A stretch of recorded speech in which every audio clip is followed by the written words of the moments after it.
Isang mapagpalang araw po sa inyong lahat. Celebrity Chika Time po muna tayo at may inihanda po akong chika para sa inyo. Tara po't magchikahan na po tayo. Asia's multimedia star na si Alden Richards talk of the town dahil sa kanyang daladalang mga babies habang nasa shooting ng Hello Love Again. Yes, mga maka-celebrity chika time, yan po ang ichichika ko sa inyo na lubos rin pong usap-usapan ngayon sa social media ng mga netizens, lalong-lalo na nga po ng mga followers at supporters ni Alden.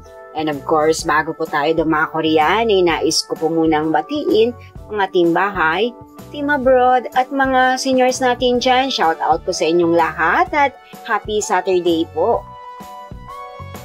Yes po mga maka-celebrity chika time, kilala naman po natin ang Asia's multimedia star na mahilig po talaga ito sa mga bata.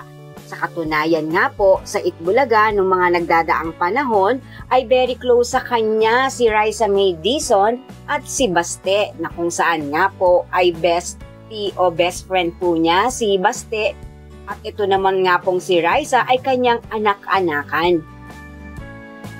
Kaya naman po no wonder na kahit saan pumapunta si Alden at nakakita ng bata, ay talaga naman nga pong nilalapitan po niya ito at makikipagkulitan at lalambingin.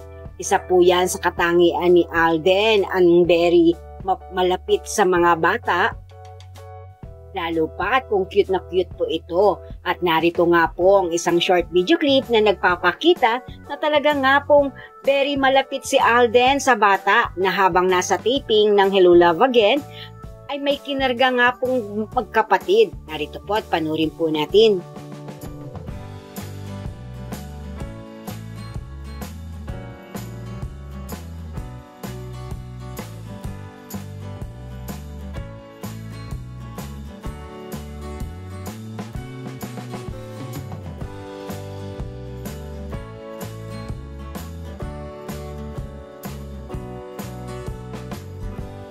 Ayan, natuwang-tuwa nga po ang mga followers o supporters ni Alden nang makita ang short video clip po na ito na kung saan nga po ay tuwang-tuwa ang kanilang idolo nang makakita nga po ng mga cute babies. Ayon pa nga po sa kanila, bagay na nga raw pong maging daddy ang Asia's multimedia star.